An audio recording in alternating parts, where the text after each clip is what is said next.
दुर्योधन की नई साजिश लक्षागृह। हस्तिनापुर में पांडवों की बढ़ती लोकप्रियता देखकर दुर्योधन के मन में जलन और डर और भी बढ़ गया। उसे लगने लगा कि यदि पांडव जीवित रहे तो एक दिन वे ही हस्तिनापुर के राजा बन जाएंगे। तब उसने अपने मामा शकुनी के साथ मिलकर एक भयानक योजना बनाई, पांडवों को जिंदा जलाकर मारने की योजना। लक्षागृह का निर्माण दुर्योधन ने एक सुंदर महल बनवाया जिसे कहा गया लाक्षागृह।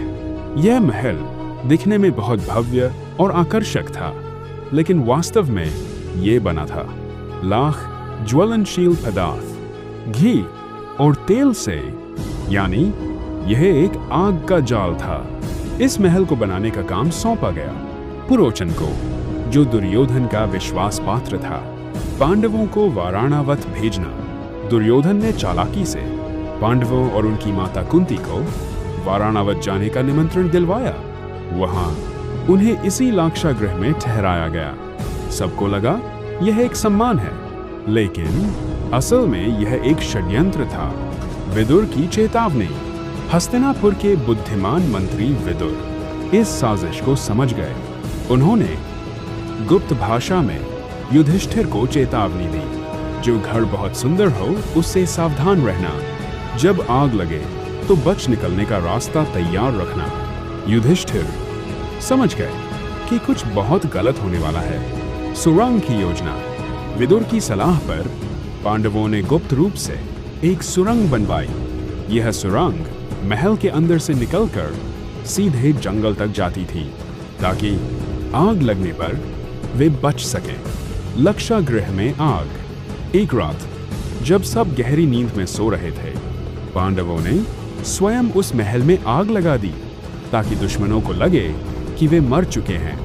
आग इतनी भयानक थी कि पूरा महल जलकर राख हो गया। दुर्योधन और सबको लगा कि पांडव अब जीवित नहीं रहे। जंगल की ओर पलायन। आग लगते ही पांडव और कुंती उस गुप्त सुरंग से निकलकर घने जंगल में चले गए। अब वे राजकुमार नहीं रहे, वे बन गए वनवासी, छुपकर जीने वाले वनमय जीवन। जंगल में पांडवों ने साधारण जीवन जीना शुरू किया। ब्राह्मणों के वेश में रहने लगे, अपनी पहचान छुपा ली। वे गांव-गांव घूमते, भिक्षा मांगकर जीवन चलाते। हिडिंबा और भीम। एक दिन जंगल में पांडवों का सामना हुआ एक राक्षस से। हिडिंब वह उन्हें मारना चाहता था, लेकिन उसकी बहन हिडिंबा भीम को देखकर उनसे प्रेम करने लगी। भीम ने हिडिंब राक्षस का वध कर दिया। इसके बाद भीम और हिडिंबा का विवाह हुआ। उनसे एक पुत्र पैदा हुआ, घटोत्कच, जो आगे चलकर महाभारत युद्ध में बहुत महत्वपूर्ण भूमिका निभाता है। एक स्थान से दूसरे स्थान तक पांडव लगातार जगह बदलते रहे, कभी जंगल, कभी गांव, कभी आश्रम, ताकि कोई उन्हें पहचान न सके। एक चक्रा नगर और बकासुर वध। एक समय पांडव पहुंचे एक चक्रा नगर। वहां के लोग एक राक्षस से परेशान थे, बकासुर। वह हर दिन बहुत सारा भोजन और एक इंसान खाने के लिए मांगता था। जब एक ब्राह्मण परिवार की बारी आई तो भीम ने उनकी जगह जाने का निश्चय किया। भीम ने बकासुर का वध कर दिया और पूरे नगर को भय से मुक्त कर दिया। वनवास से आगे की राह। अब पांडव मजबूत हो चुके थे, अनुभव प्राप्त कर चुके थे और अपने सही समय का इंतजार कर रहे थे। इसी दौरान उन्हें पता चला कि द्रौपदी का स्वयंवर होने वाला है और यहीं से शुरू होती है उनकी जिंदगी का अगला बड़ा अध्याय। निष्कर्ष। लाक्षागृह की साजिश ने पांडवों को मारने की कोशिश की, लेकिन उन्हें और भी मजबूत बना दिया।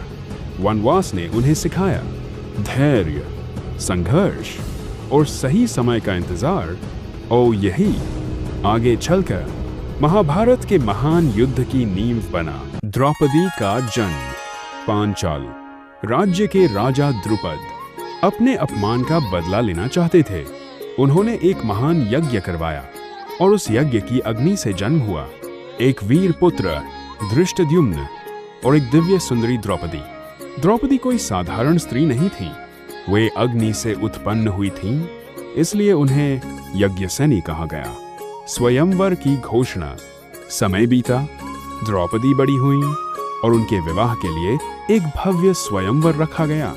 राजा द्रुपद ने एक कठिन शर्त रखी। ऊपर घूमती हुई मछली, नीचे पानी में उसका प्रतिबिंब, और उसी प्रतिबिंब को देखकर लक्ष्य भेदना। जो यह कर पाएगा वही बनेगा द्रौपदी का पति। राजाओं का आगमन। स्वयंवर में पूरे आर्यावर्त के महान राजा और योद्धा आए। दुर्योधन, कर्ण, शिशुपाल, जरासंध। सभा भव्य थी, शंख बज रहे थे। हर तरफ शक्ति, अहंकार और प्रतिस्पर्धा थी। और उसी भीड़ में छुपे हुए थे पांडव, ब्राह्मणों के वेश में, शांत, विनम्र। उनके बीच खड़े थे श्री कृष्ण, सब कुछ देखते हुए, मुस्कुराते हुए, मानो उन्हें पहले से सब पता हो। कर्ण का अपमान। सबसे पहले कर्ण आगे बढ़े। वे महान धनुर्धर थे, उनकी क्षमता पर किसी को संदेह नहीं था। लेकिन तभी द्रौपदी ने रोक दिया। मैं किसी सूत पुत्र से विवाह नहीं करूंगी। सभा में सन्नाटा छा गया। कर्ण की आंखों में दर्द था, पर उन्होंने कुछ नहीं कहा और चुपचाप पीछे हट गए। सभी राजाओं की असफलता। एक एक करके सभी राजाओं ने प्रयास किया, किसी से धनुष नहीं उठा, किसी का निशाना चूक गया। सभा में निराशा फैल गई और द्रुपद के चेहरे पर चिंता। अर्जुन का प्रवेश। तभी एक साधारण ब्राह्मण आगे बढ़ा। वह थे अर्जुन। लोग हंसने लगे, यह ब्राह्मण क्या करेगा? लेकिन अर्जुन शांत थे। उनकी आंखों में केवल लक्ष्य था, अद्भुत निशाना। अर्जुन ने धनुष उठाया, धीरे से पानी में देखा। सांस थमी हुई थी।